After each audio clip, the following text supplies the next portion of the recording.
Hello, everybody out there in YouTube land. It's your T-shirted historian. It's good to be here. Sorry for missing out on last week, but man, I got so sick and tried to work my way through it all day, and then it's just like just before the show began, I was just kind of like, man, I can't do it, so I had to cancel, and I do apologize. I know a lot of you guys look forward to the show every week, and you know, I do apologize. But I did make the Tuesday show, so there we go.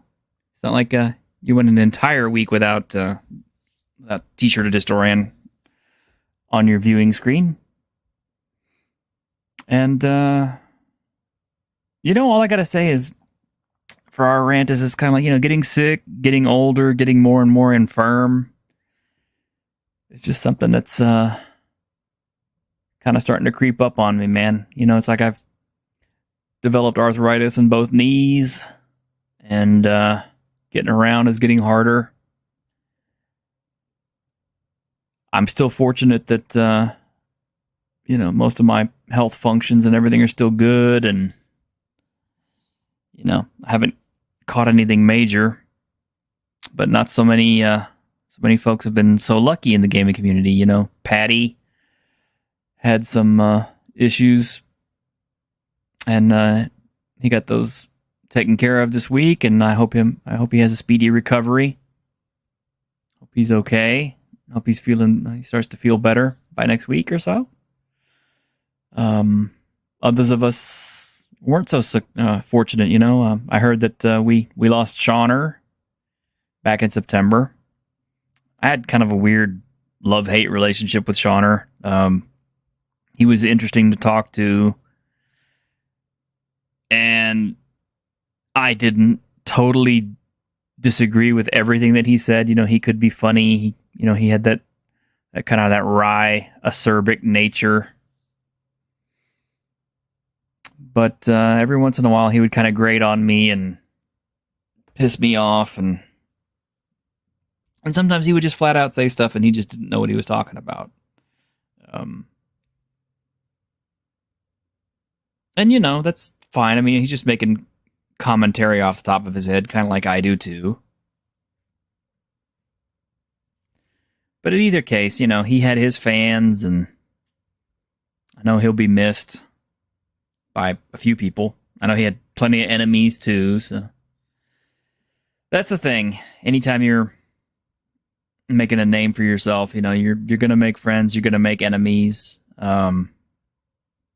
I've been kind of fortunate. I haven't made any really, really bad enemies. I've made a few, I guess, and a few I kind of regretted. I mean, like, I got blocked by Janelle Jacquez for some reason. I have no idea why. I never had any interactions with her whatsoever. And I would have genuinely enjoyed talking to her, you know. But she had me blocked, and then she passed away, and so that opportunity will never come again, you know. I had the fortune of playing a game with James Ward, and I wanted to talk to him, and unfortunately, he also passed away before I had a chance to talk to him. So, I don't know, man. It's just we're all getting old. We're all getting less mobile. We're all getting more infirm.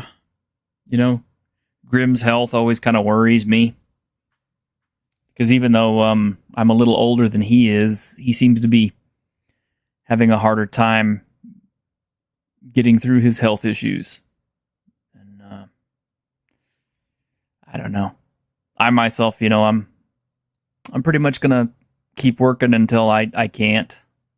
And until my body physically fails me and I have to declare disability, I'm just going to keep going. I don't care. I'm going to plow on. I'm just going to keep trying, keep working at it, keep trying to stay active. Because, I don't want to give up. I'm too stubborn to give up. Don't want to quit. Kind of the same thing with my YouTube channel, That's why after it took so long to get to 1,000 subs, but I finally made it here because I was just too damn stubborn to quit. Too damn stubborn to really change my format very much. Like I've said before, it was a lot easier for me to just, make a bunch of hate clicks and get a bunch of people checking me out because of, all the stuff I didn't like than it was to actually say positive things and show off stuff that I did enjoy. Speaking of things I did enjoy, I've got some more unboxing videos coming up because I've got plenty of books to show off, and I know some people have really been enjoying those, and thank you very much for the positive feedback. The Shadow Dark book, the companion in particular, has gotten a lot of really positive feedback, and I do appreciate that. Please feel free to leave comments because I try to interact with everybody if you leave a comment. I mean, I'm not such a big YouTuber yet that I can't get around to making comments. And if it ever comes down to the point where I can't respond to comments individually all the time, then eventually I'll get around to making videos and stuff, probably like Grim does, because Grim has a whole lot more subs than I do, and I'm sure his comments pile up a lot faster than mine do. But if you've got comments, leave them. I'm also pretty proud of the fact that I finally got the Fist of the North Star martial arts styles video out. That was kind of a long one, and it's not quite super duper autistic detail, but it is pretty detailed. And despite my best efforts, I did actually leave out the style of Hokumon Ken, which didn't appear until New Fist of the North Star. So it wasn't actually part of the original manga, which is why I left it out. But if enough people want me to, I will most definitely bring it up. Although I was kind of planning on taking that separately. And I am kind of hoping that they will print that in English like they are the manga right now. But yeah, if you wanted to learn about Fist of the North Star, I've got 2 good videos out on it now to kind of get you engaged. And the plan going forward is to start doing character videos, starting off with Shin, because in the world of Fist of the North Star, you kind of have to start with the first villain and work your way up. The only reason I don't want to start with Kenshiro is because I feel that if I started with Kenshiro, it would be a case of I'm pretty much telling you the entire story. In fact, I think I'm going to almost have to split the Kenshiro video into 2 videos because there's, since he's involved in every aspect of all the books and all the martial arts, it's almost impossible not to have 2 videos because there's just so much to talk about there. Probably the same thing with Raoh when I think about it, but Shin should be pretty easy. There isn't a whole lot about him, and there isn't a whole lot about a lot of these villains, so they should be much shorter videos than the 25-minute martial arts video. But I promise to be as thorough and autistically detailed as I possibly can. Keep in mind, there's still a lot of stuff that's in Japan that hasn't been translated and brought to the United States yet. And I am kind of working in the benefit of secondhand translations and fan translations and things like that. So it's not as detailed as I would like, and they're not always going to get my eyes on views of the stuff because I just don't have access to it. I don't have the Ray Gaiden books or any of the other stuff, so I can't actually read that stuff. I have to go from secondhand knowledge on that. But anyway, I've kind of lingered on this long enough and talked about this other stuff. So why don't we actually get the show going now, shall we? I've only got one panelist today. Everybody else is busy or they've got other things going on. But that's okay. I mean, Mr. Grimm took time out to talk to me today. So, hey, Leo. How you doing? All right. My All right. off. There we go. Sorted. All right. Well, yep. I got something fun to start us off with. There is another YouTuber out there named Kyle who talks about the state of gaming constantly. And something he's been doing recently a lot of is he creates these little short music videos to kind of sum up what's been going on. And I kind of feel like since we took a week off and it's been a while since you've been on the show, we kind of needed something to kind of catch us up. So thank you very much to Kyle for providing us with a little bit of an opening here to run this stuff's down with. So here we go, guys. Enjoy. Go do slow-mo, suck and swallow. SJW skull so hollow. Cannot create so they must infect. Unchecked trigger trend brand gets wrecked. Censored slop can't catch my money. Tweak Toriyama make your stock nose runny. Creator hates this, you do too. Everything woke touch turns to poo. Ubisoft said we don't own what we buy. History revision or the PC cry. Even fantasy must be altered. More forced ugly, your stock falters. Body type A, body type B. Renounce your agenda publicly. Masculine women and male gaze phobic. Lose that money to female aerobics. DEI design anti-pretty. Shill activists need about tree fitty. Radical she her turning to ash. Our pronouns still skip this trash. There we go. He's good, isn't he? Yes.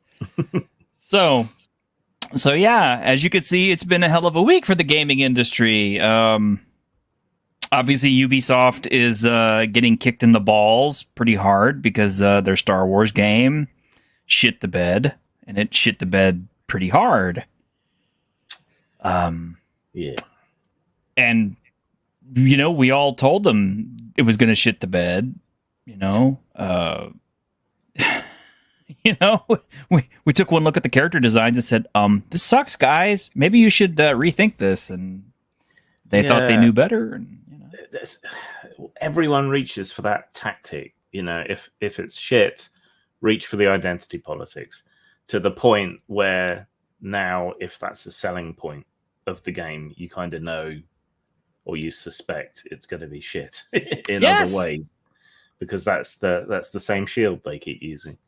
Yeah, I mean, it just seems like it's almost like a knee-jerk tactic now. It's like immediately they preface everything with, the only people who aren't going to like this are the haters. The only people who aren't going to like this are the anti-fans and all this other stuff. And I'm just kind of like, do you guys know why this stuff is popular? It's because of the fans.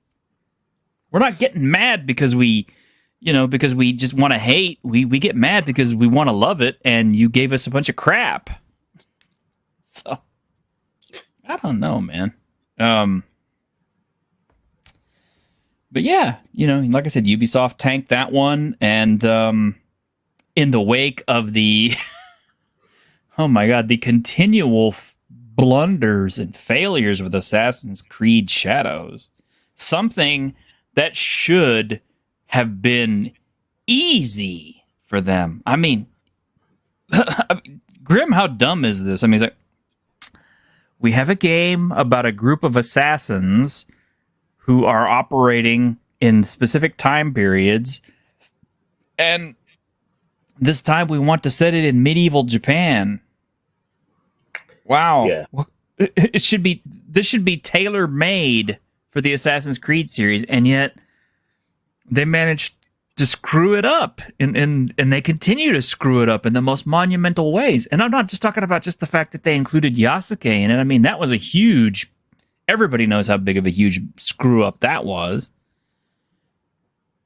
But it's just the fact that they just keep getting all the other things wrong. It's getting the seasons wrong, the Torii gates, the harvests wrong, the distances between people and the Shogun, the wrong doors, the wrong mats. Just, I mean, Do you think it's just reflective of pressure on the company? Because, like a lot of other companies, they had, a whole series of scandals about the way people were being treated in the company. They cut out a lot of talent because they were problematic. And I'm not saying they shouldn't have cut them loose if some of this stuff was really going on. So are they just stuck in putting out fires mode? They don't have the staff with the experience that they need? Or they don't have the focus that they had on previous games where they really went for that historical authenticity to ground the weird elements in? Because some of this stuff's elementary. I mean, Yasuke, that could have worked if they'd gone about it differently and if the whole thing wasn't basically a fraud by one academic. You could have made it work because Shogun works. Yeah. You could take that point of view of an outsider in Japan, but then that kind of goes against everything else they've ever done, because the Viking one, you play a Viking. Yeah. In the Egyptian one, you play an Egyptian assassin, and in the Greek one, you play a Greek assassin. So this is a little bit peculiar, I guess. Well, according to everything that we've heard, they had a Japanese protagonist originally all set, and he was going to be somebody who was something of an outsider anyway. Because it was like a priestly order or something that was outside of the norm for the Japanese. But about the time they decided to change it was, kind of about that time when we had all those wonderful little, fires and things going on over here, And I guess what people like to affectionately call the Summer of Love that we had, which is right about after that, they decided, hey, the first thing we're going to show people is now we have a black protagonist. And of course, they show him wrecking everyone's shit. See, but that can work because, the game wasn't fantastic, but Afro Samurai lent into that whole thing hard in a more fantastical way, and that was fun in the various media that it's been in. And Samurai Champloo is very anachronistic, but that works in that, and it's fun even though it's set in proper Japan. You can do it and make it work. It just seems like they haven't done the work. Well, that's the thing. It's like, okay, Afro Samurai was so weird and so messed up anyway. It was just, there was no pretense to reality. It's like what the very first season had, like, robot Afro Samurai or android Afro Samurai. Yeah, the guy with the bear mask and yeah. A lot of these other things that you mentioned, they had it pretty well established that these were, even though these were historical settings, this stuff was pretty gonzo, over the top, and not to be taken seriously whatsoever. Yeah. And as we've noted on more than one occasion, Assassin's Creed has always been valued for its historical accuracy and its attention to detail. Yeah, like the maps they made of Notre Dame are being used to help rebuild it. Other things that studio has done in the historical research and so on, they've really gone over and above what was even necessary, really. So it's that's why this is such a huge departure in the series. I don't know how close to historically accurate Valhalla was, but it sure felt more historically accurate than some things. It's not my period specifically, but the towns, or at least parts of the town, certainly felt right. The buildings felt right. The clothing mostly looked right. The Danelaw was a thing. I don't think the settlements would have been quite as small as they were in the game, but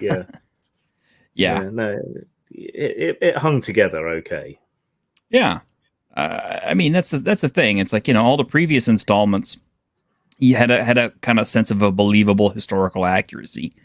This was kind of like, let's take a bunch of guys who, have maybe read some manga or watched a couple of anime and get them to work on a Japanese themed Assassin's Creed. Yeah, And but it's a variation on the Butler Dragons argument. People say, "Oh well, Assassin's Creed. It's always been weird. You can't see into the past through your junk DNA, and there aren't ancient Atlantean civilizations, and ancient artificial intelligence and stuff." Oh, yeah, fine, right, but it's still got that grounding in reality and history that allows those wild elements to work and to hide the conspiracy behind. So that's just a non-starter as an argument, I think. Yeah, I just don't get it. Like I said, so one of the things that they have chosen to do is they were supposed to be at the Tokyo Game Show, which happened this week, and they decided we are not going to be there, and they have pushed back the development on the game to 2025.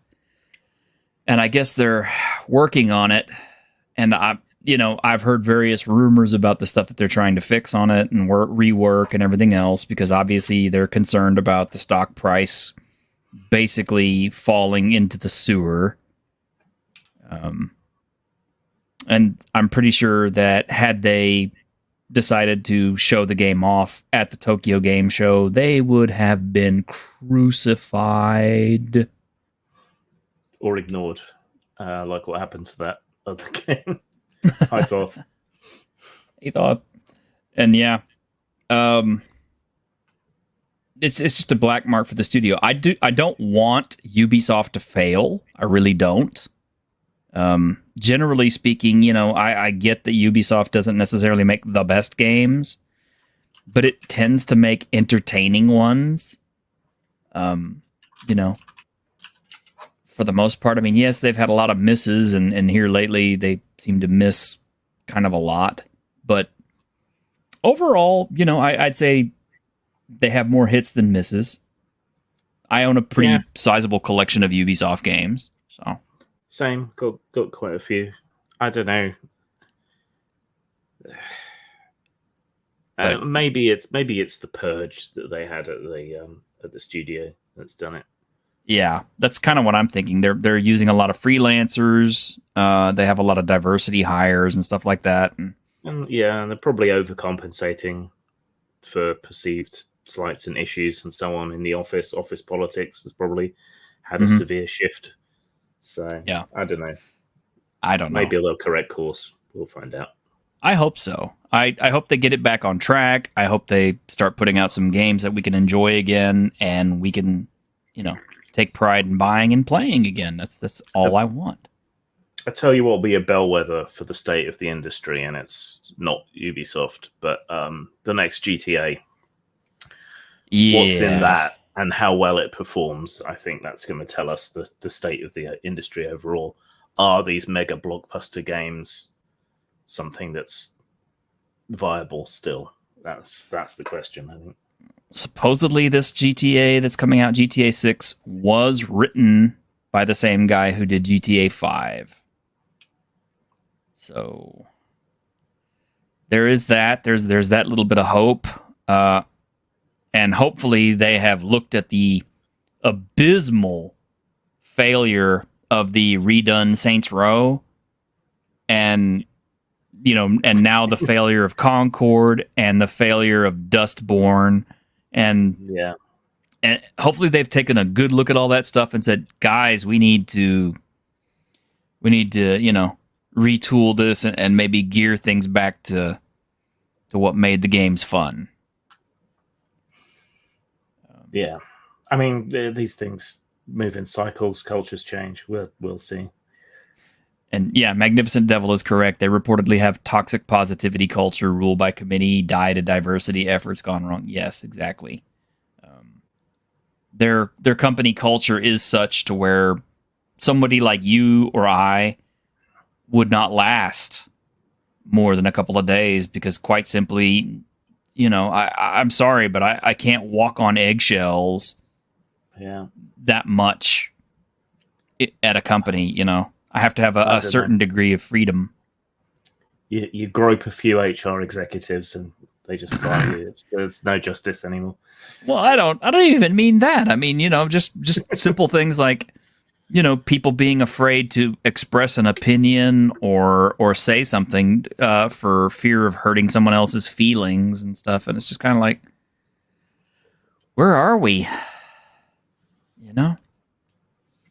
And then these same people who have this fear of hurting others and everything, they get up on the internet and they just completely lambaste complete strangers because, of course, they can't say these things in real life. So they go absolutely insane on the internet. And, it's kind of like, I guess, living in England. It's not that bad here. We have a very strong culture of bants. So, these things are in tension with one another. Put it that way. Well, let's see. Another game that is getting a lot of look right now. Ghost of Yotei. And I have the trailer. The trailer looks pretty sweet from what I've seen. Take a look at it real quick.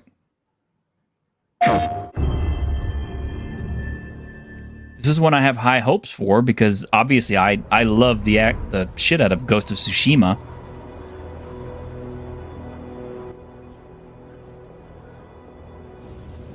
So nobody more than me wants this to be good. Beyond the edge of Japan.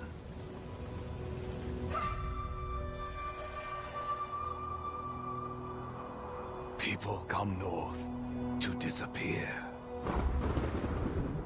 So yeah, this is set way, way, way after Ghost of Tsushima.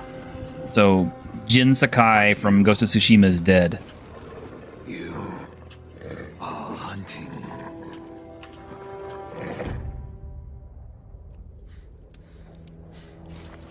And now, every Ronin here is after you.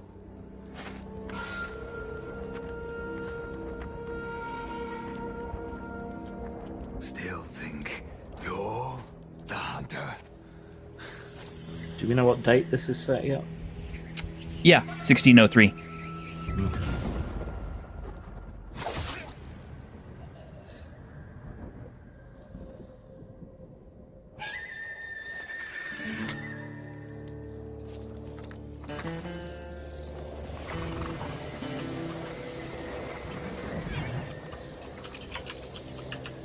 Now, I keep my expectations in line. I mean, yes, this is just a trailer.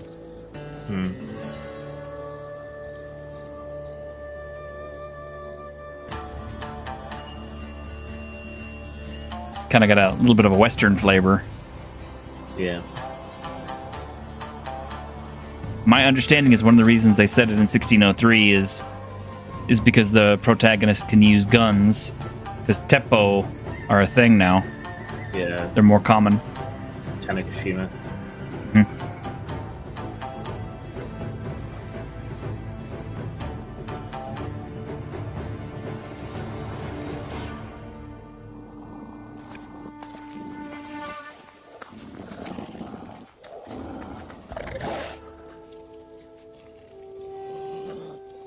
And I don't know. I get the feeling that you're going to be able to have this wolf as a companion now. Maybe. I don't know. Maybe. Or maybe it's a wolf instead of a fox for the mini games. Yeah.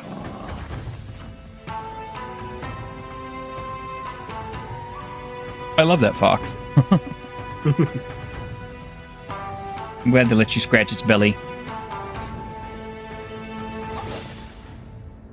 So, obviously, I've just been doing all my research for Ronin. Mm-hmm. So, Yotei is in Hokkaido, which wasn't considered part of Japan until the very end of the period that I cover, which goes up to about 1640. There were only a scattered handful of settlements in the very south of Hokkaido, and the rest is the Ainu people. So I'm wondering if they're going to focus on some of their culture and different spiritual beliefs and things like that, because that could be very interesting. It could be if they handle it right. And for those of y'all who don't know, Hokkaido is the very northernmost island of the Japanese islands, and it's always been kind of a little separate from all the other ones. It's kind of weird, the separated islands, like not just Hokkaido, but also the Ryukyu kingdoms, what is now Okinawa, have always kind of had their own little separate cultures and stuff like that from mainland Japan. Yeah, the linguistics is different in Okinawa. Mm-hmm. Very weird phrases and things. Yeah. But, okay, first off, I'm going to say this, and I'm going to make it very, very clear. I don't care that it's a female protagonist. Just getting this out of the way. Because a lot of times people's first thing is, oh, well, you just don't like it because it's got a female protagonist. No, I don't care that it's a female protagonist. If she's a good female protagonist, I'm all about it. And there were Onimusha, another female warriors. Onabugeisha. You said Onimusha. I said Onimusha. Oh, Onamusha, yeah. Ona, yes. And there were warrior nuns as well. Mm-hmm. So, it's not unprecedented. Mm-hmm. Yeah, it's not weird. They had female samurai and stuff, so that's not so strange. They even have one in Ghost of Tsushima. So yeah, it's not a weird thing to present. And like I said, if she's fighters in the Icky as well. So. Mm-hmm, yeah. So if she's a good character, then that's fine.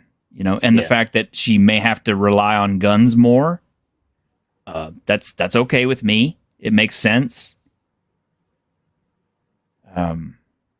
So I of course the controversy has been that the voice actress they picked for her is very activist, but in my defense, I will say this: that voice actress is only voice acting the English dub, which I don't do. When I play Ghost of Tsushima, I play it in Japanese with English subtitles because I want the full experience. I don't speak Japanese extremely well. I'm not going to lie and tell you I'm fluent in it or anything else, but I understand and speak enough of it to get the nuance of what is being said, and I can usually tell whenever they mistranslate things, especially in anime. But Nihon, not Nihonki. Yeah. So yeah, I really don't care who they got to play the English voice actress, and if she's a complete activist, whatever. Is it in the game? That's what matters. Yeah. Is it? Do those things come across in the game? If they don't, then I'm fine with it. I don't care. Yeah, like Paddy's saying, though, the trouble is that now it's a red flag. Because we just don't have faith in them anymore. Because they've destroyed what we had, which was like, getting excited and interested for who the character is, and now it's just like, is this going to suck? Mm-hmm. And I hope not. I want it to be a good game. Ghost of Tsushima is phenomenal. It's still one of my favorite things. I don't play it exhaustively because I find more often than not I have to be in the mood to play it, and when I am in the mood to play it, I really get immersed into it and really enjoy it. So I'm really taking my time with it because I want to enjoy it. I want to explore everything and really just delve into it. I don't want to just jump to the end of the story. There were a few bits and pieces that were a bit clunky. So if they've managed to make more but refine it and just make it a bit smoother in gameplay, then they'll have something special. Oh yeah. I would like for it to succeed. And I'm really hoping it does. I really am. I've said it on more than one occasion. I'm not about hate clicks. I talk about stuff that I like, and I get mad about stuff that that I like that's not right. So I want this to be right. I want it to be good. I want to enjoy it. Same thing with Assassin's Creed Shadows. I want it to be good. I want to enjoy it. I want to have a good time with it. I don't want to be distracted by them getting the seasons wrong or them putting a Torii gate in the wrong place or them having a 6-foot black man in full Yoroi combat armor running around in villages scaring the shit out of peasants. Oh, this man has been cleaved in half. Must be a giant. Who should we investigate? The enormous black gaijin over there in full armor, covered in blood. No, that would be racist. That would be racist. Yeah. Oh, look, a Korean. Arrest him. Yeah. That guy has a limp. It must be him. It's like I tell people. It's like, if you saw a guy fully armed and decked out in full combat armor, vest, helmet, knee pads, everything, carrying an M4, and he was walking down your street or he was walking through one of your malls, you would run. You wouldn't want to be anywhere near this dude.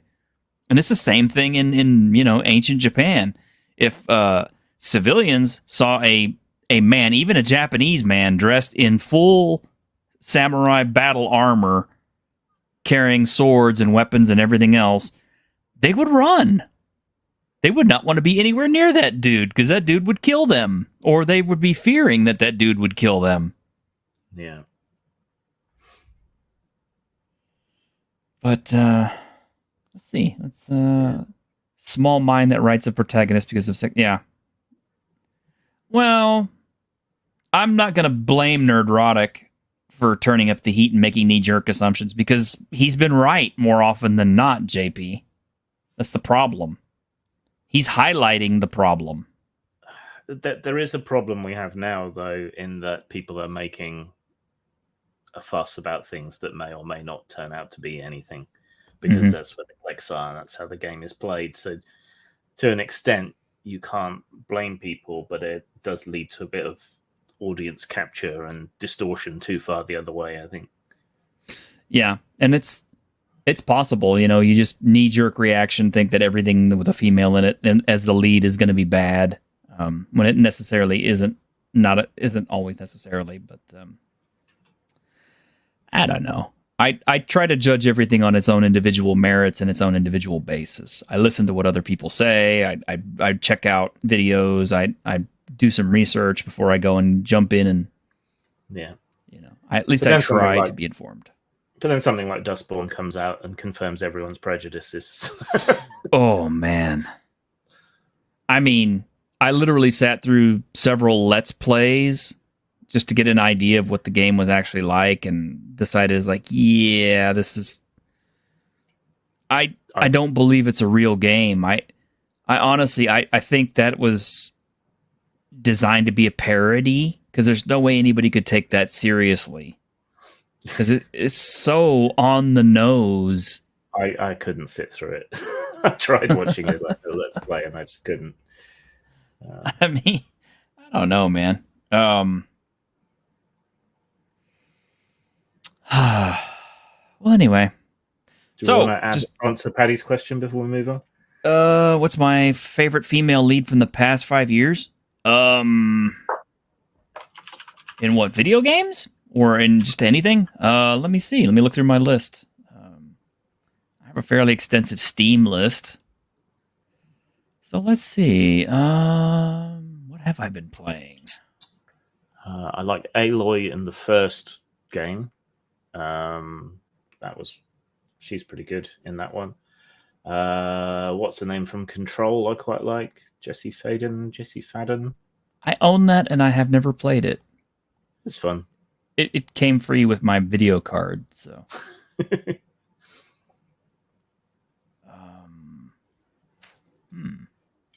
Well, I guess it's not enough that I choose usually the female body types in all my games, just because I think it has to be one that's written to be. Okay. Well, the main character for Cookie Cutter was kind of fun. So I liked her okay. I need to play more. Haven't gotten back to it. The lead character in Cataclysmo is a female. She seems pretty cool. I like her. Let's see. Black Myth Wukong. No, that's definitely a male monkey. Let me look at my favorites. No, V Rising is... Okay, there's Undying, where you play Anri, who's a female of Chinese descent, as the lead character. Really good game. Really underrated. Lots of fun. So I did finally watch Furiosa. I thought that was good, despite it being passed over a bit. Oh, I need to watch that. Spiritfarer, your main character is a female, and oh my god, I cried my eyes out over that game. I loved it so much. I still love it so much. So there is that. Jack Move has a female character as the lead, and it's enjoyable. I like it. I have a lot of games that actually have female leads. Cloudpunk has a female lead. That's a good one. Yeah, there's plenty out there. I mean, but you notice most of these are indie games, right? These aren't mainstream. These aren't big games. These aren't AAA games. As far as AAA games go, it's like, I mean, yeah, I play the female Viking in Assassin's Creed Valhalla. I mean, but again, does that count? It's a good question. You know, my character in Pal World is a girl. Does that count? I like the Kunoichi the best in Ninja Saviors. Does that count? I mean, how microscopic are we going to get on that? You know, Ghost of Tsushima. I think we've covered the ground. I think so. I mean, yeah, I like plenty of female characters. I mean, I usually choose them whenever I can. So there's that. I mean, Baldur's Gate, my main character is a female, but again, it's a case of I built that character. So I don't watch much TV these days, so TV series I can't help you with. But well, the last TV series I really sat down and watched and enjoyed was Kengan Ashura, which is at an end, and it was an all-male fighting tournament. So I don't know what else you could say about that. It had some good women in it, but yeah, most of the main characters are all guys. But anyway, as kind of a palate cleanser, I guess, let's talk about your Ronin game for a minute, since I worked on it a little. First off, did you put my school in there finally? Yes. Good. Okay. I found it's just the school stuff is just flavor text, because it's hard to mechanically differentiate with the subtle differences between the different schools. So I've left it up to the players to do, but yes, it's in there now. Good. Okay, I'm happy. Second, have you decided on whether or not you're going to go to Kickstarter with that? I will crowdfund. I don't know whether it will be Kickstarter or Indiegogo, because there's less and less difference between the two platforms over time, apart from Kickstarter arguably has quite a lot more reach, potentially. The censorship, Indiegogo is still better than Kickstarter, but only slightly, and it shouldn't be a problem for this project. I haven't used Kickstarter before, so I don't know about using it, so that's put me off a little bit. The main thing Indiegogo has going for it is that you can fund whether you reach your goal or not, and since this would be primarily to raise art, that might still be a good idea, but I don't know. Well, as a suggestion, and Patty will probably back me up on this, Neckbeardia has the deck of many triggers, and that's going straight through Giant Slayer. Yeah. So you might think about going that direction, since you already work with Giant Slayer. Yeah, if that works for them, I'll consider it. But whatever the case, I'll be launching in March. But if anyone wants to beta read, get in touch on email or social media, and you can have a look at the document as it stands, but it's still being tweaked. It is a massive artwork, guys. It is super, super mega heavy duty detailed. I mean, I was actually thoroughly impressed when I read it. I didn't, whenever you pitched it to me, I did not have any concept of how deep the scope of this game was. So I see what you mean. I can see why you were disappointed by the little bit that I put in, because I'm just kind of like, oh my god. I had no idea, Grim. If I had any idea that you were going for something that was that complete, I probably would have been a little bit more diligent in looking for stuff. Yeah, I'm trying to hit 3 market sections. So the historical gaming crowd is who the main game is targeted at. Then fantasy elements for those who want that, and then there'll be a solo gamer sort of focused add-on as well. So I'm trying to hit those 3 sort of segments. Well, whatever happens, you can definitely count on me for a copy, because that's right up my alley, and I did contribute to it. So yeah, it's definitely something I would be interested in. Cool. All right, now this is kind of another couple little palette cleansers we've got here. A couple little things here. We've got. I kind of knew this movie was not going to be very good. I just kind of sensed it from the outset, but we have Ryan with his Megalopolis pitch meeting. These are always funny. So, you have a movie for me? Yes, sir, I do. It's called Megalopolis. What kind of dinosaur is that? Is that going to go up against Megashark? Actually, Megalopolis is the name of a futuristic utopian city. It looks cool, man. I mean, that's the problem. That's kind of like where it stops being cool. Because then when you hear the other plot elements, you're just kind of going, what the hell? Oh, well, the shark's going to win that fight, no problem. There's no shark, sir. The movie follows an architect named Caesar Catalina in New Rome. New Rome, huh? What's that? That's New York, but sometimes things are ancient Rome themed. Gotcha. So Caesar's discovered... Yeah, I don't know why they would make everything ancient Rome themed. And I'm sure that this was done by Francis Ford Coppola. So this is kind of what disappoints me about this, is the fact that, Coppola is kind of like, one of the giants of cinema. One of the truly great giants of cinema. So for him to go this direction with this, I don't get it. But, I keep getting the sense of this film wasn't made for me, but at the same time I'm also like, who was this film made for? this new building material called Megalon that he wants to use to Megalon? What, didn't he fight Godzilla? build Probably. Megalopolis. Right. Also, he can stop time. That's an ability that he has. Oh, so this is like a superhero movie, kinda. No, that's a metaphor, you dummy, or an analogy, or it's not, or it is real. Does it affect the plot? Does anything? Yeah, that's a key word. Does anything affect the plot?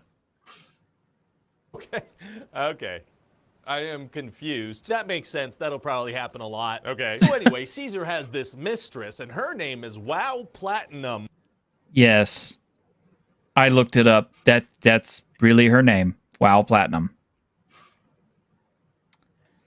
Also, when I typed in WoW Platinum in my search engine, there were so many World of Warcraft references that popped up. I'm just kind of like, I don't know how anybody could get this confused. Oh, wow. Wow. That's right. Nailed it. So she actually is going to end up marrying Crassus, who sees... Oh, man, he's looking old. Yeah. Caesar's rich uncle. Got it, okay. And Crassus has a grandson, Claudio, who's Caesar's cousin, and also wants money and power like WoW Platinum. Claudio, all right. And he parties with Julia, who's the daughter of the mayor Cicero, who's the enemy of Caesar Catalina. I think I'm following you, but I cannot confidently say so. There's like like the easy to follow stuff right now. Oh my god. So anyway, Cicero's daughter Julia starts talking to Caesar, but he's not interested at first because she's a party girl. Okay. He freaking tells her he has no interest in talking to people who can't converse about science and literature and politics. Being the Jaden Smith of your generation is tight. Yes, Pat. Yes, Patty. That is John Voight. Yeah, that's John Voight. And if you didn't catch it, the mayor guy is also Gustavo Fring. So yeah. But she tells him that she saw him freeze time as he was leveling this building. So he's like, so you're able to see my power. That is for real. But no, it is metaphorically speaking. You can see that I can do that.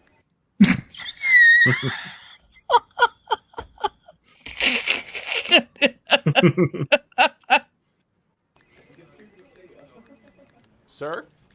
Nope, sorry. Sir, I think this is kind of important stuff I'm talking about here. Yeah, no, for sure. Yeah, no, I agree. It definitely seems like you think that. Okay.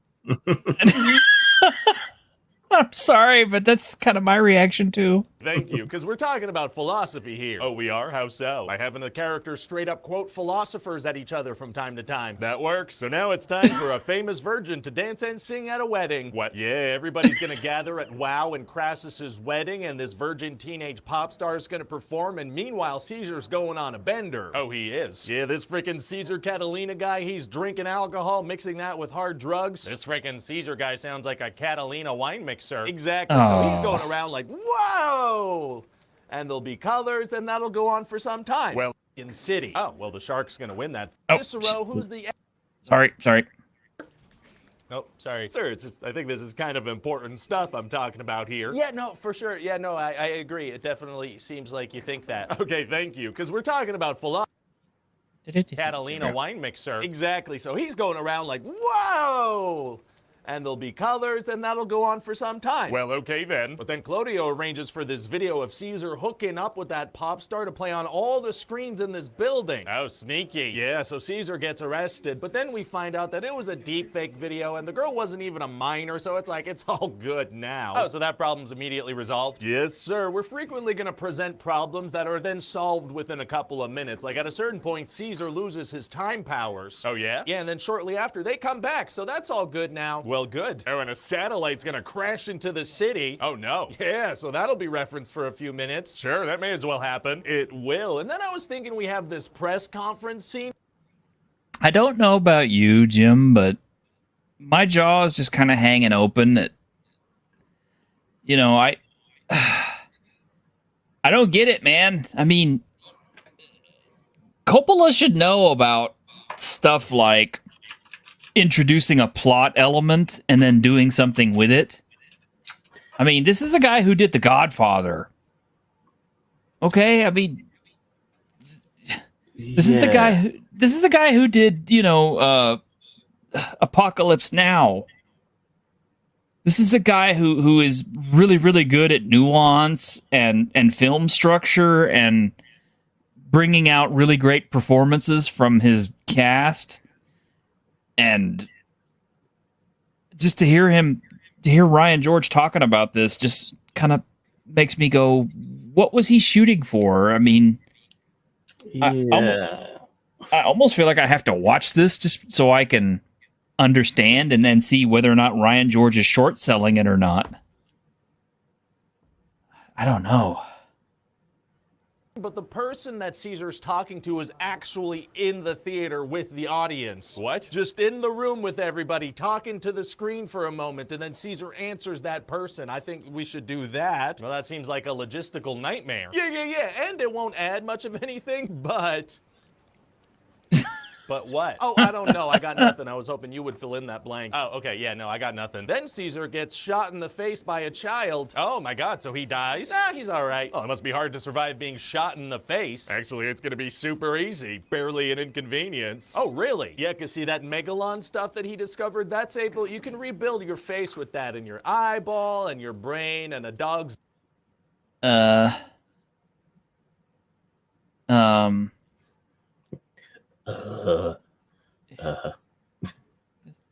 how long has he been making movies? Let's face it, Miller, Coppola, Spielberg, these guys have been doing it for so long they started to lose it. Maybe. You say that Lucas had one with Howard the Duck, so it's Coppola's turn. Hey, Howard the Duck was actually fun.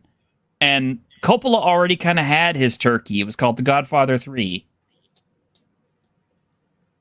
Yeah, he's 85 and has no one to tell him no. Yeah, I kind of think so. He didn't get any pushback, maybe, and that's part of the problem. I'm starting to see this with a lot of great filmmakers because as soon as Lucas stopped getting pushback from people like, his wife and everything like that, the Star Wars movies started to noticeably degrade. Coppola's had pushback. He did a bunch of stuff before Megalopolis that was meant to kind of pay people back for his box office disappointments. So maybe he just built up a lot of resentment and went buck wild with this one.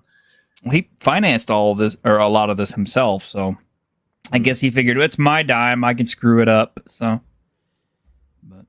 Leg at a certain point. What is going on? Don't worry about it. So that assassination attempt thing is resolved almost immediately. Yeah, now you're getting it. I don't think that I am. Anyway, so then Wow Platinum starts hooking up with her nephew Claudio to try to get him to convince his grandfather to give him the company so she could then take the money and give it to Caesar to make Megalopolis. Sure, sorry. But then Wow and Claudio walk into Crassus's bedroom, and he's got like this little crotch bump going on under his sheets, and he's like, hey, what do you think of this boner I got? Oh, my God. But then it wasn't a boner. It was a tiny bow and arrow, and he uses that to kill Wow Platinum and then to shoot Claudio in the buttocks. Hey, look, I got it. That can't actually happen the way he's got to be doing some reductionism on that. I mean, it can't really be what it is. Mm. Or could it? It could. Ask, you okay? Me? Yeah, you all good? You doing all right?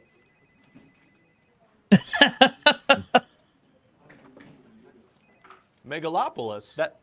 Okay. So then Crassus gives the money to Caesar to build Megalopolis, and this place is great. It has these sidewalks that you stand on, and they just move like you don't even have to walk, so we're really going to focus on that. Those already exist. Those are in every airport. Hey, shut up. And then he has a little baby with Julia. Sure, okay. And now the baby can stop time too, or not, and then we're done. What do you think? Well, to be honest, it sounds a little unhinged and crazy.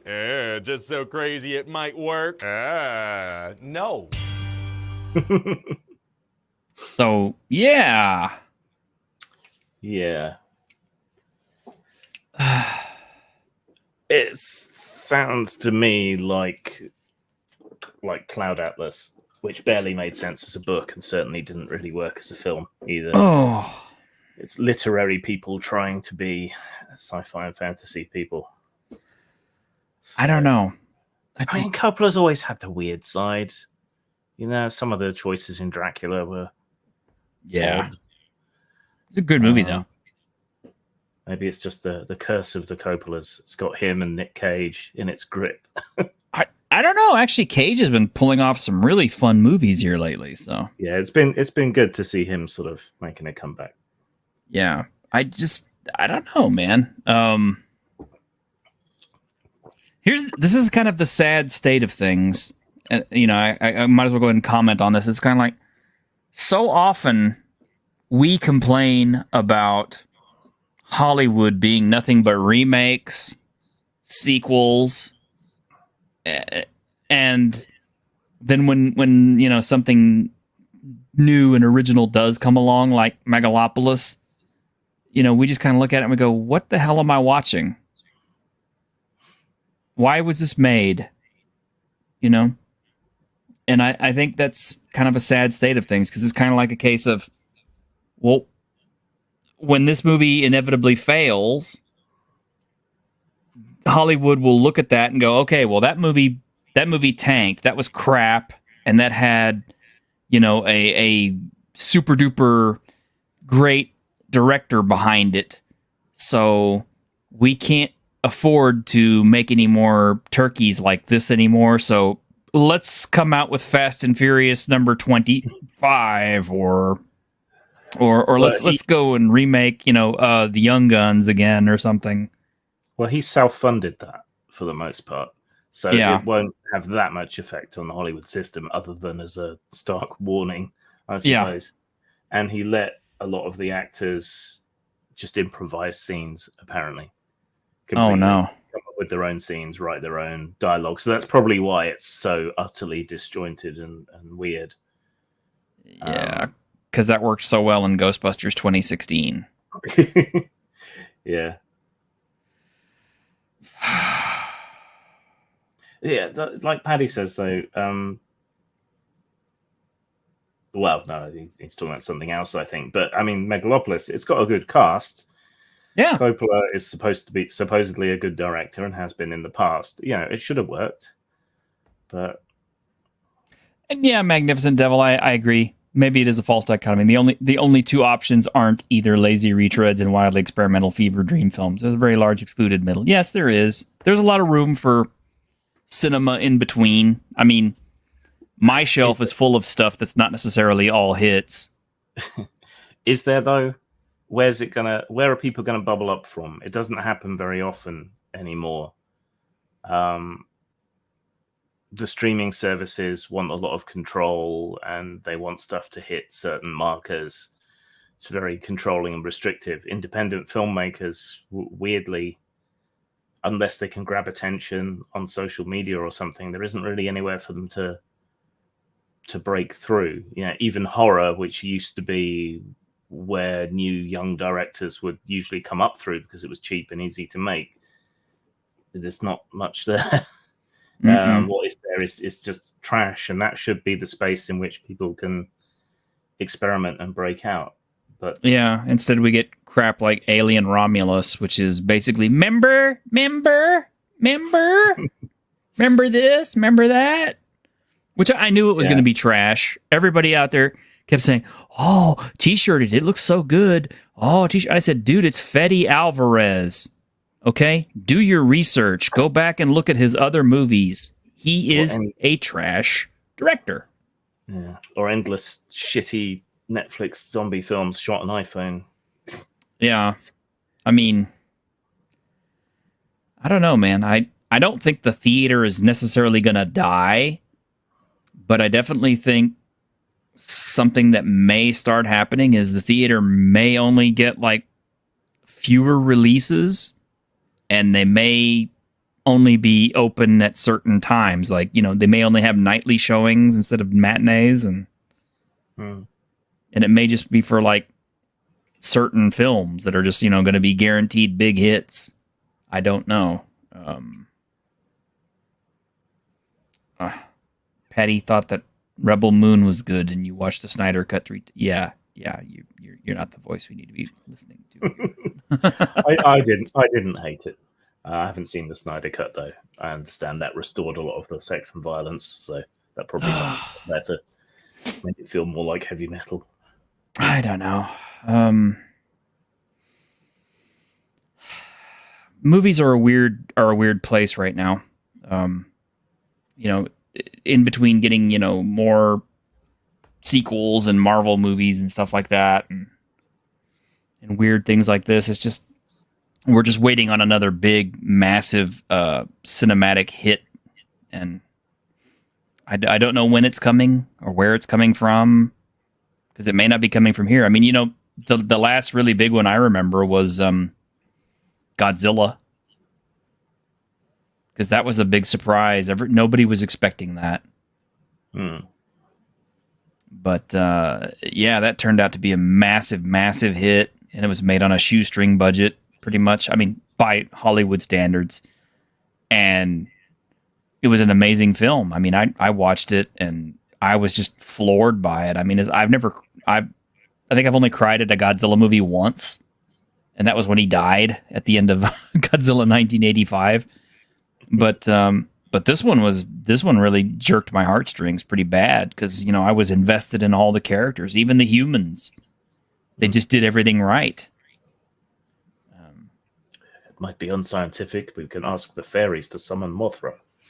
I don't know, but yeah, I don't know. Maybe it's just maybe it's kind of like the video game system, you know, instead of all the AAA games, taken up the space. Maybe it's, and me playing all of the indie titles and secondary titles. Maybe it's the same thing with the movies in the cinema now. Maybe it's all of the little titles out there that are showing up on Netflix and showing up on direct to video, whatever like that, And instead of maybe being bought up and put on Netflix and all the streaming services, maybe some of these things need to be put onto the big screen just to see how they test out, because I haven't watched a lot of the little screen so much, but yeah, there's been some good Indian flicks that have come through as their quality has improved, and some sort of hybrid Indian and other nation cinema. Like Monkey Man was really good. You should watch that if you haven't. Oh yeah, what's it about? Yeah, kid from the streets of India, set on revenge, basically, and he works his way up in bare knuckle boxing. Oh yeah, I would like that then. Yeah, Mercurius for 99 cents gives me kind of the frowny face. What's wrong, man? What do you think? Count Dacula, maybe? Let's see. Let's try. Sure, why not? Oh no! What happened? Oh no! How terrible! That's just awful! How terrible! Oh no!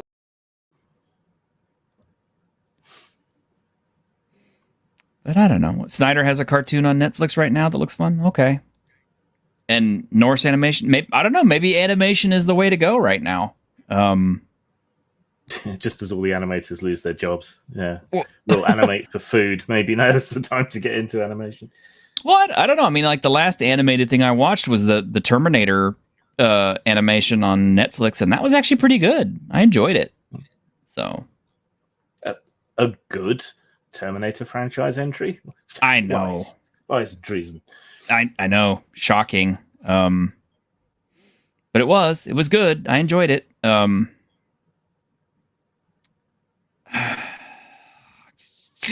don't know, man. I wish I could predict these trends. I mean, all I can do is just kind of like watch them and just hope that, I picked the right one. But all you can do with anything anymore. I know the last $1 million idea I had was biodegradable Nerf darts, and someone's already done it. So they did? Yeah. So you can buy those and play outside. Oh. Yeah, and not worry about having to pick them up later, I guess. Exactly. I do have, since we are talking about cinema, might as well do one last thing here. So, of course, Marvel is belching out another film. It's supposed to be popping up. So, yeah, let's all get excited for another Marvel movie. Yay. I clicked leave on porch. Your subordinates will be reported to DoorDash HQ. Alexei, it's me. Open up. Milena?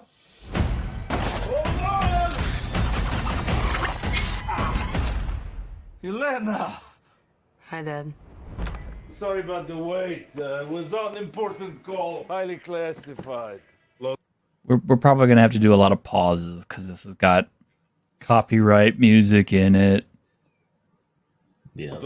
Lot of work. Many irons in fire. You feel fulfilled? Oh, yeah. Yeah, so full. So filled. But why do you ask? This show, or this movie, presumes that I have watched the Black Widow film, which I have not. Oh, that's a bold assumption. That's a very bold assumption. I haven't watched that film. I don't want to watch that film. I don't want to have to go back and watch it in order to understand this, because I pretty much already decided that the last, couple of waves of Marvel movies were garbage, with the notable exception of Spider-Man No Way Home and Guardians of the Galaxy 3, which barely managed to keep me, entertained.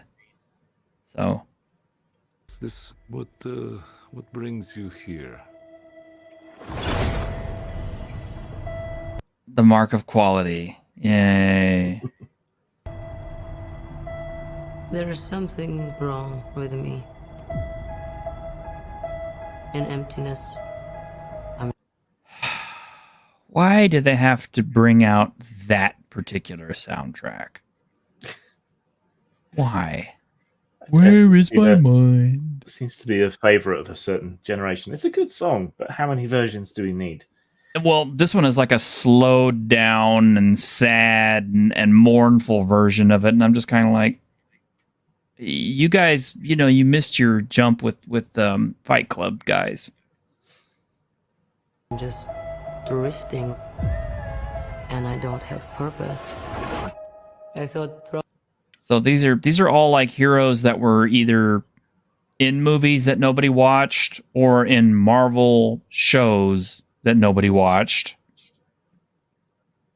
Throwing myself into work was the answer.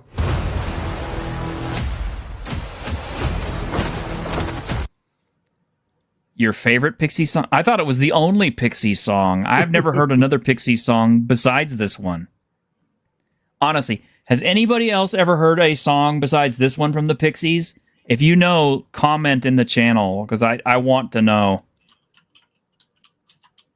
And I hear Grim furiously typing. Well, I'm shit at remembering names of things and who did them, so...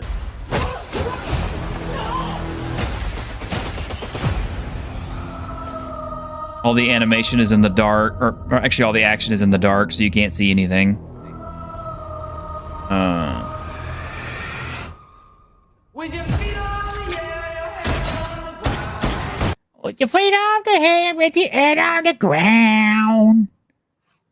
Surfer Rosa, Wave of Mutilation. Oh, okay, so some people know Wave of Mutilation. Okay, there was a song gun used in the Suicide Squad soundtrack. I don't remember it, but okay. So there's U.S. Agent apparently repelling the new Black Widow.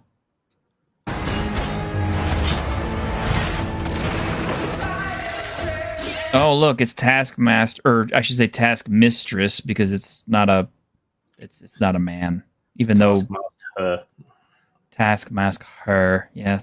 She had a codpiece for some reason. I don't know why. I guess because it's cod. Yeah, it's a dude under the under the hood. You know, yeah. Oh, look, it's Ghost, who was, gender swapped.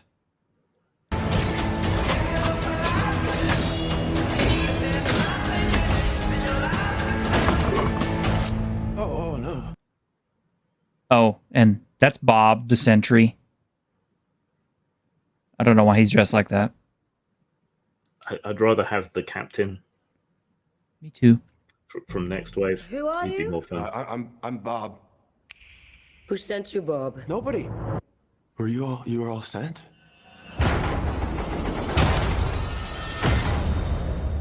Everyone here has done bad things. Shadow ops. Robbing government labs. Contract kills. Yeah, so? So, someone wants us gone.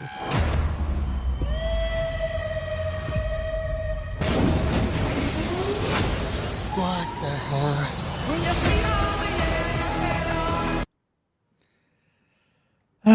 Oh, look! A lot of people actually remember all these. Look, might as well go ahead and put them all up here. Let's see.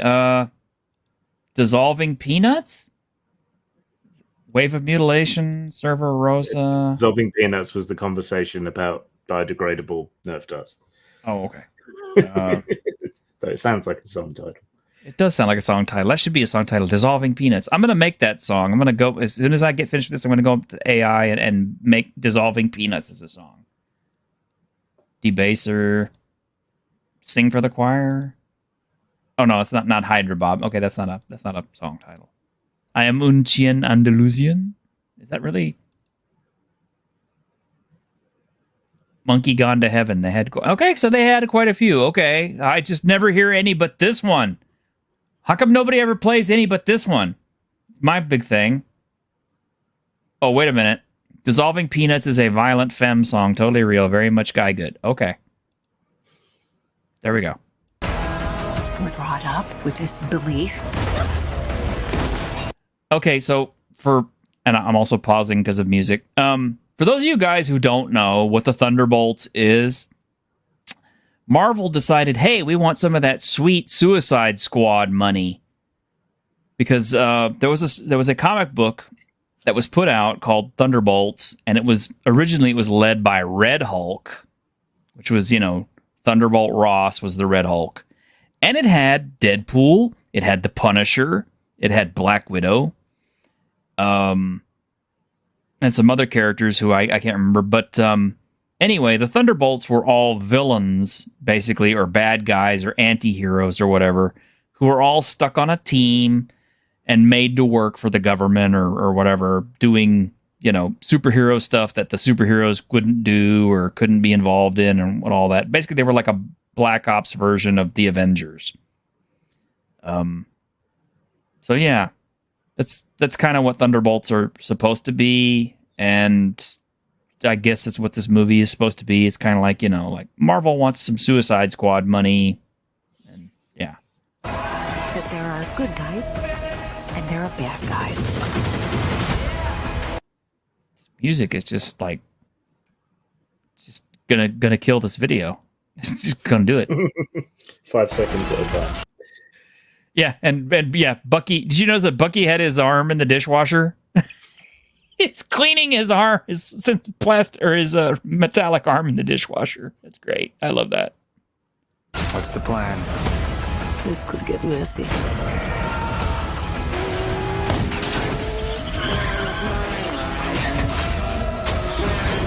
But eventually, you come to realize that there are... The action looks pretty good. I mean, I can't complain about that. But it does kind of look like they're trying to pick up some of that Suicide Squad / Guardians of the Galaxy kind of team up sort of vibe. Yeah, but it has a bit of a grittier vibe, I think. Yeah. Which is weird, Marvel going darker when DC is going lighter. It's interesting. Yeah. Isn't it kind of weird, too, that DC actually had the last... Well, no, I shouldn't say DC had the last hit, because Marvel just had, was it Wolverine and Deadpool? Which was a pretty big hit. So. There are bad guys and there are worse guys and nothing else. There are bad guys and worse guys and everything else.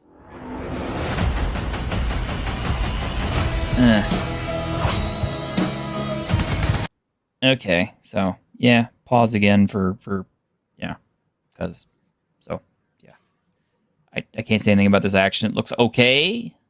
Don't worry, she's bulletproof. What?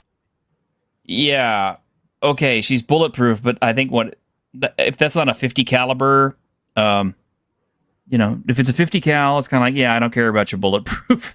50 caliber is going to go right through your bulletproof, like it's not even there. That's the joke from Strange Days, though, when people are shooting at the limo. Bullet resistant? What happened to bulletproof? Bulletproof! It's bulletproof-ish! Ish. Is that Bucky? That's not good.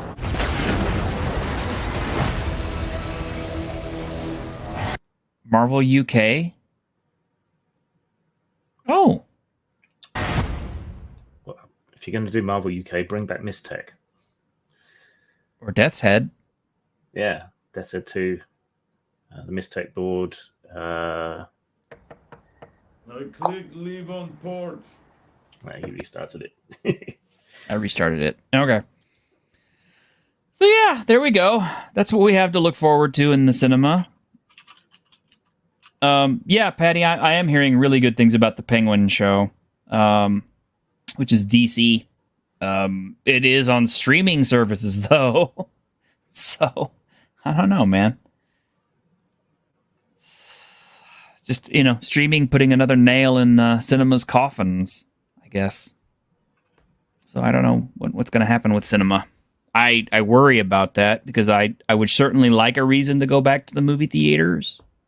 If they would start putting movies in there that would prompt me to do so, I would definitely go. But, Megalopolis ain't going to do it. Yeah, Thunderbolt's probably not going to do it either. Gonna have to try a little bit harder. Get something more interesting. I wonder if we will see Captain Britain. eventually, I mean, they'll get hard up enough for a property. I mean, now that they've got the X-Men and the mutants and everything, they can do Excalibur, which we've all been screaming for years. But I don't know if I want it done under the current Marvel regime. But would they do the good Captain Britain run by the Alan Grant really weird shit? No, That's my jam. They would do abusive alcoholic Captain Britain because you don't want the male to look, competent, good, or anything else. You don't want to be sympathetic with him at all. So I did not. That's the one thing I did not like about Excalibur, the comic book, was the fact that Captain Britain was an abusive alcoholic, and he had the hottest girlfriend in the entire world. He had Megan. I mean, I'm just like, I would absolutely just, like crawl through a mile of broken glass to be with somebody as awesome as Megan. She's a freaking shapeshifter, and she's so dedicated and sexy and everything. And he treated her like absolute crap.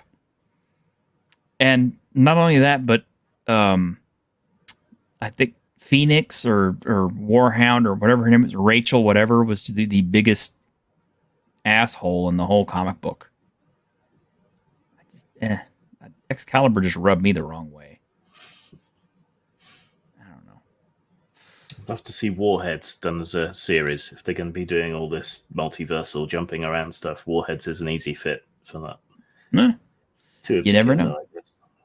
You never know, man. It's like eventually somebody in there will go like, "Hey guys, I got an idea for a movie. Why don't we pull out Warheads?"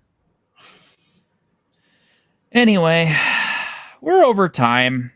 So, what do you say we go ahead and close things down for now? Yeah. Was there anything else before we go that you wanted to touch on?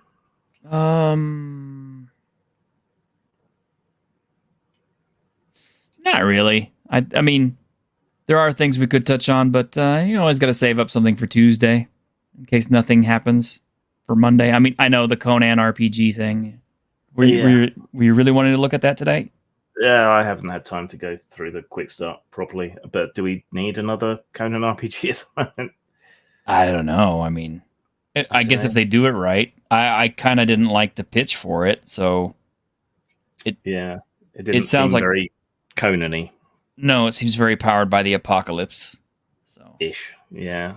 But or a little bit Barbarians of Lemuria, which is more hopeful. But that would be good. If it's Barbarians of Lemuria, it'd be awesome. But in any case, I did order... they finally got hardback copies of... or at least hard copies, I should say, not hardback, but hard copies of the Techno Atlas and the Game Master's Toolkit for Fabula Ultima. So they're available in the store. Get those ordered then. Yeah. Get those immediately because I don't know how long they're going to last. They're probably going to sell out quick, but I ordered mine as soon as I absolutely could. What they need games, isn't it? Yes, need games. It's like R2 Publishing. Okay. So there you go. Stuff to look forward to. Paddy wanted to ask more about the game project. Yes, Kickstarter or some form of crowdfunding in March. I can field a couple of questions if people are quick, but otherwise. Yeah, Patty. I'm waiting on my Death May Die stuff, but apparently the dock strike, they agreed to stop any of the striking stuff until January 12th to give them some time to explore options. So hopefully, our stuff will come in because I'm waiting on mine too.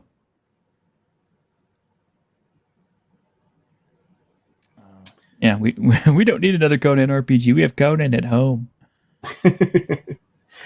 Technofantasy not available in the UK yet, so I'd have to order it from the States. So here's your first question. What's the basis for the game, Grim? What's the setting? So it is the Warring Kingdoms period in Japan, which, depending on how you define it, runs from sort of midpoint of the 15th century through to the midpoint of the 17th century. So that's when you've got all the infighting and clans and clashing and stuff going on. So that's the historical setting for the whole thing. There are options for magic and monsters and so on, but you don't have to, because I want it to be available for people to play purely historical games, or historical games with what people believed at the time, or to go more OTT with it. It's basically not a clone, but a retro mutant of Bushido with slightly more modern rule interpretations and things to it. But it covers a lot of the same sort of ideas and concepts as Bushido, which you can still get, and I encourage everyone to get, but kind of updated. So what are you looking for? Offset printing? It'll be print on demand. I just don't anticipate there being enough to justify offset printing, shipping, packing, shipping again. It's just too much hassle. Art style is mostly going to be Suma-e style, so the Japanese ink and watercolor. It's what I'm trying to get artists to do, but apparently it's really difficult to do digitally. So it is. I'm having mixed results. There'll be some more conventional art, but Let's look anything like what you did with the Whitechapel, or is it a whole new rule set? So Whitechester, it's a whole rule set. There isn't going to be an exhaustive world guide, but there will be, some description of the time and so on. Enough to play with. So my question, and even though I know the answer to this, I'm asking it so people out there in the audience will know: is it OSR? So that depends what you mean by OSR. Is it going to be using the 6 stats? So it has 6 stats, which can be roughly translated across to OSR. So technically, with a bit of jiggery pokery, you could use it with OSR, but with D20 derived rules, and it does use D20, but it's not explicitly aimed at being thoroughly compatible. Okay. So it is kind of its own thing. It's kind of its own thing, but you'll see those kind of elements because, part of what made me decide to do it was I think OSR can be broader than just D&D derived things. There's a lot of old games that don't get enough love, or could do with updating, or could do with their own retro clones. And so this was like the first thing I happened upon that I wanted to do. Oh, Bob Sherritt Bushido or DCT Studio? I think he's talking about the Sherritt one. I would have to look it up to be sure, but I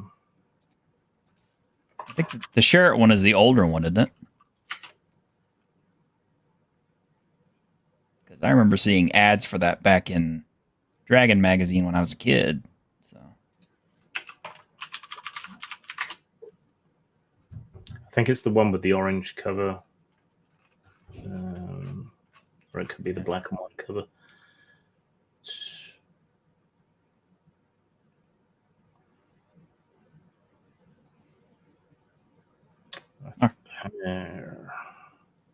So there was the Tier Games version, there's the Fantasy Games Unlimited version, and then I know it was previously tried to be resurrected, and that went wrong, which is why I went for a clone instead of pursuing the rights. But like I say, it's a mutant more than a clone. Look, the one I'm thinking of is the Sherritt one that was made back in 1979 by Tier Games, and then 1980, and then 1981 in Fantasy Games Unlimited. Yeah. So I think it's the older one that I used as a kind of. See, I want to give Bushido its due, but also this is not exactly Bushido. I cover a lot of the same ground, but then you would when designing a game, and it's got updated rules, a different perspective on how games are supposed to work, and so on. So, I don't know. Yeah. So there you go. But anyway, Well, I've already seen how extensive the write up is on it, and it's massive. It's unbelievably huge. It's going to be something else when it gets printed. That's what she said. Yeah. Well, always nice to have a nice girthy book. I do hope it's an A4, but unfortunately, I'm afraid if it is an A4, it will be just an absolutely huge book. Well, A4 would be the bigger size. That's closer to US letter. A5 then? Yeah. If I don't know. I like the A5 format. If I use a smaller font than Shadow Dark, it might be handleable as a size. So I don't know. We shall see. All right. Well, join us tomorrow, I believe, because you're going to be running Dragon Bane. I've got to build a character for that, so I've got to get the character sheet thingy together. I'm kind of excited about it because I've been waiting on it for a while. So. Yeah, computer problems and illness. And before we go, can you tell everyone what's in the Fabula Ultima Games Master's Toolkit while I decide whether to buy it or not? Oh my gosh! Just the GM screen? No, there's a lot more than that. Let me actually pull it up. I got everything in here. Let's see. Where's the GM Game Master's Toolkit? Come on, PDF, pull up. There we go. Yep, allow. There we go. Okay. So as you can see, yeah, this is the Game Master's. It says Game Master's booklet, but it's the toolkit. Mm-hmm. And wait a minute, 30 pages. It's got more than that, I thought.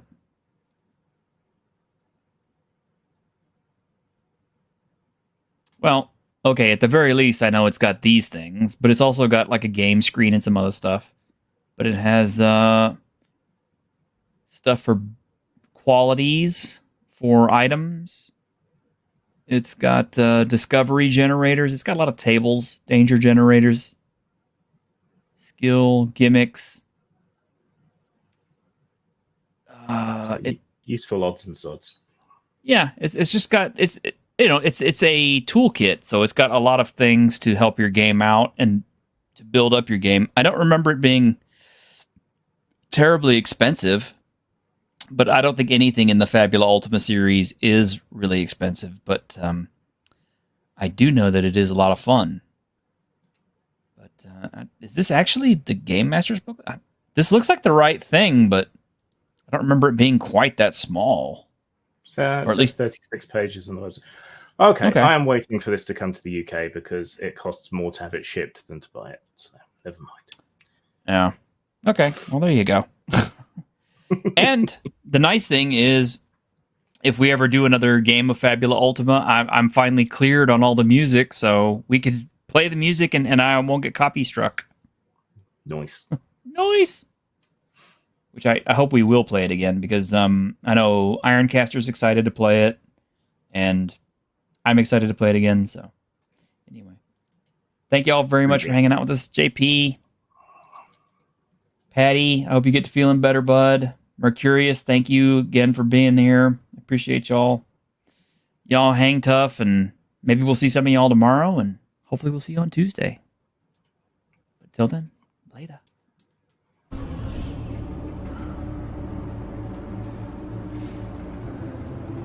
On behalf of the staff of the Independent California Motel, I wish you all sweet dreams.